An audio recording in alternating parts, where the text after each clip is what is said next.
All right, and we're back to Charlotte's Web. We are ready for chapter 11. Chapter 11 is called The Miracle. And we are going to learn about the plan that Charlotte has as it starts to unfold in chapter 11. Now, if you remember back to the end of chapter 10, Charlotte stayed up all night working in her web. So chapter 11 starts with, the next day was foggy. Everything on the farm was dripping wet. The grass looked like a magic carpet. The asparagus patch looked like a silver forest. On foggy mornings, Charlotte's web was truly a thing of beauty. This morning, each thin strand was decorated with dozens of tiny beads of water. The web glistened in the light and made a pattern of loveliness and mystery, like a delicate veil. Even Lurvy, who wasn't particularly interested in beauty, noticed the web when he came with the pig's breakfast. He noted how clearly it showed up, and he noted how big and carefully built it was. And then he took another look, and he saw something that made him set his pail down. In the center of the web, neatly woven in block letters, was a message. It said, "Some pig." Lurvy felt weak. He brushed his hand across his eye and stared harder at Charlotte's web. And this is what he saw.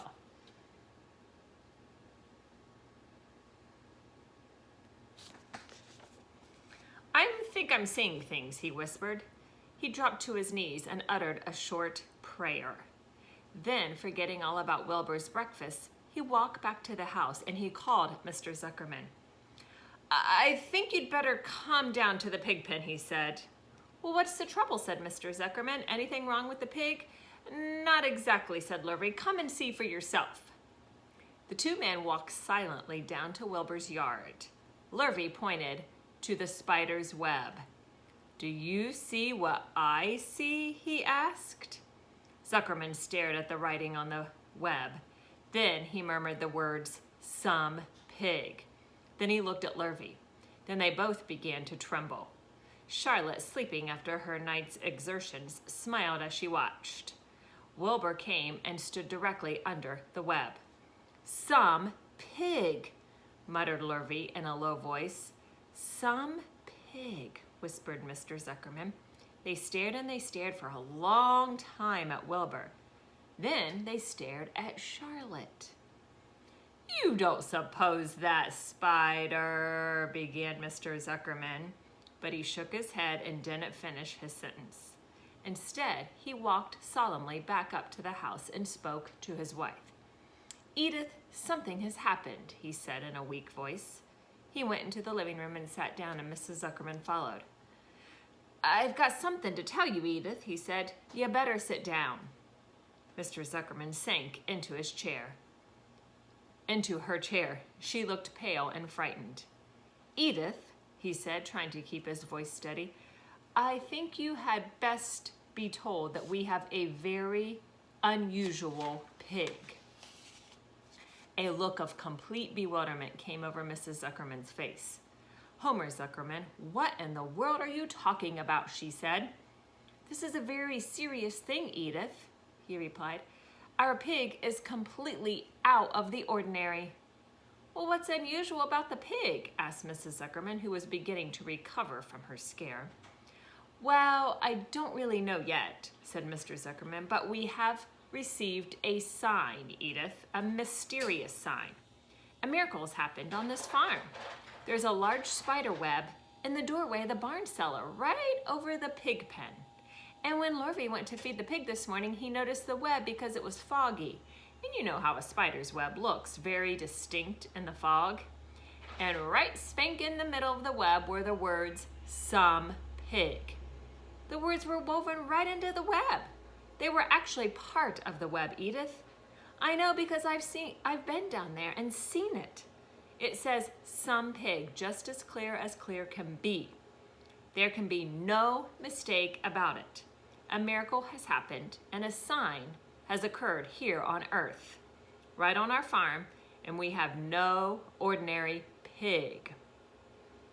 Well, said Mrs. Zuckerman, it seems to me you're a little off. It seems to me we have no ordinary spider. Oh no, said Mr. Zuckerman, it's the pig that's unusual. It says so right there in the middle of the web. Maybe so, said Mrs. Zuckerman. Just the same, I intend to have a look at that spider. But it's just a common gray spider, said Zuckerman. They got up, and together they walked down to the Wilbur's yard. You see, Edith, it's just a common gray spider. Wilbur was pleased to receive so much attention.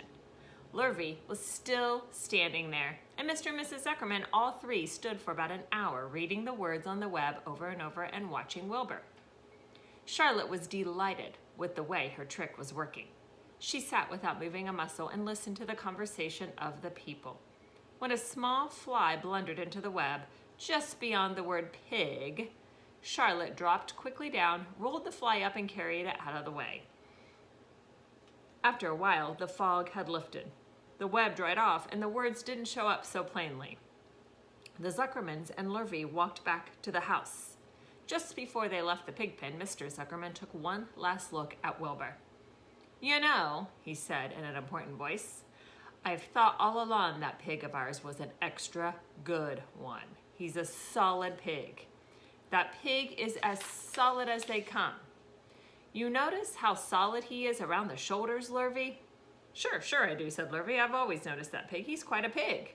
He's long and he's smooth, said Zuckerman. Well, that's right, agreed Lurvy. He's as smooth as they come. He is some pig. When Mr. Zuckerman got back to the house, he took off his work clothes and put on his best suit. Then he got into his car and drove to the minister's house.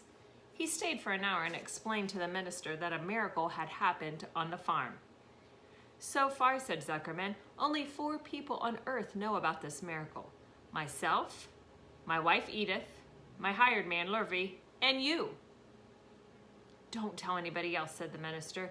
We don't know what it means yet, but perhaps if I give thought to it, I can explain it in my sermon next Sunday. There can be no doubt that you have a most unusual pig. I intend to speak about it in my sermon and point out the fact that this community has been visited with a wondrous animal. By the way, does the pig have a name? Why, yes, said Mr. Zuckerman. My little niece calls him Wilbur.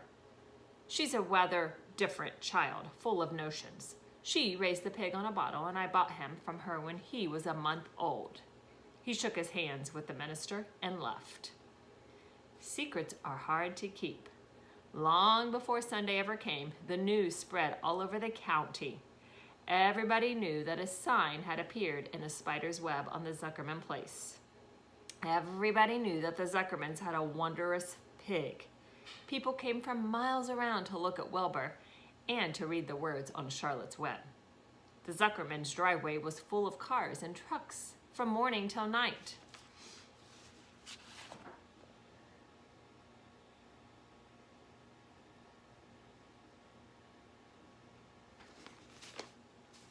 Fords and Chevys and Buick Roadmasters and GMC pickups and Plymouths and Studebakers and Packards and DeSotos with gyromatic transmissions and Oldsmobiles with rocket engines and Jeep station wagons and Pontiacs.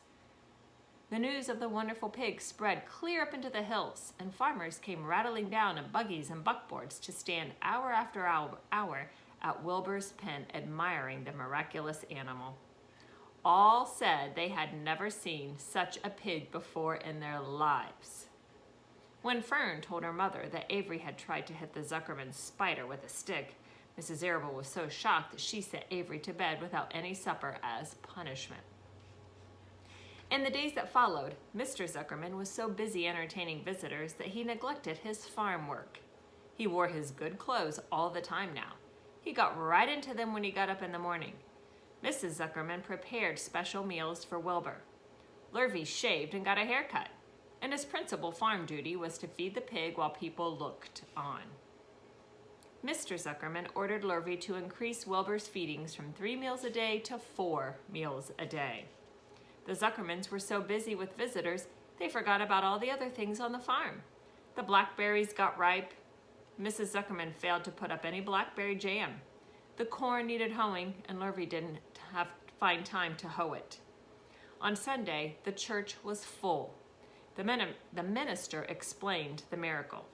He said that the words on the spider's web prove that human beings must always be on the watch for the coming of wonders. All in all, the Zuckerman's pig pen was the center of attraction. Fern was happy, for she felt that Charlotte's trick was working and that Wilbur's life would be saved. But she found that the barn was not nearly as pleasant. There was just too many people. She liked it better when she could be all alone with her friends, the animals. And that's the end of chapter 11. So, Charlotte wove the word some pig into her web, yet who is getting all of the attention in this chapter? Yes, you're right. It is Wilbur. All these people from all over are coming to see Wilbur because they think that he is some miracle because of what Charlotte did. So what are you thinking about that? Have a good day.